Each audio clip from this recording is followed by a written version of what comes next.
গুরুংবস্তি কাণ্ডে মূল অভিযুক্ত গ্রেপ্তার, ধর্মমঞ্চ থেকে পুলিশের ভূমিকায় প্রশ্ন শঙ্কর ঘোষের।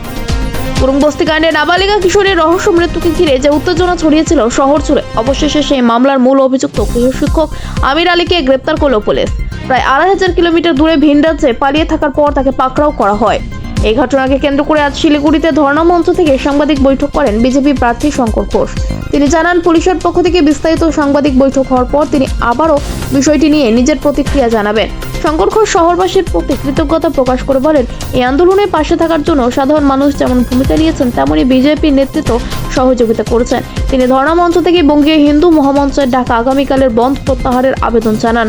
কারণ অভিযুক্ত গ্রেপ্তার হওয়ার পরিস্থিতি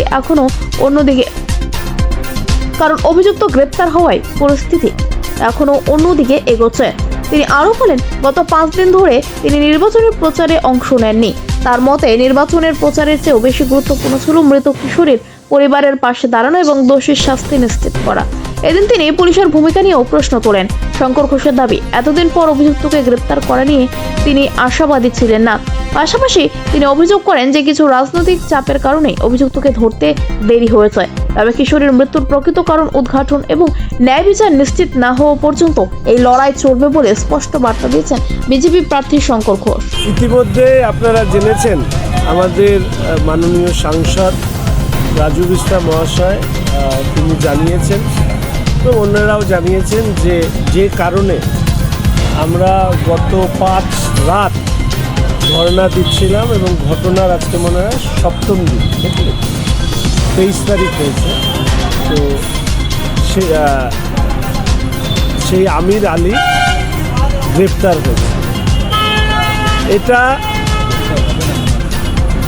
যে বিচার, সেই বিচারের প্রক্রিয়া শুরু করবার প্রথম ধাপ। একজন গরিব মা তার আকুতি নিয়ে আমাদের কাছে এসেছিলেন যে তাদের পাশে দাঁড়ানো থেকে শুরু করে তার মেয়ে যেভাবে আত্মঘাতী হয়েছে তার শাস্তির দাবি। 23 তারিখ এই পরিবারের সাথে যখন আমি দেখা করি, তারপরে রাত্রে শ্মশানে কথা হয়। পুলিশ প্রশাসন 24 তারিখ 10টার মধ্যে এই গ্রেপ্তার করবে এরকম একটা প্রাথমিকভাবে তারা আশ্বাস দেন।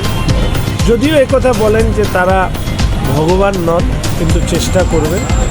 শেষ পর্যন্ত এই গ্রেপ্তার সম্পন্ন হয়েছে।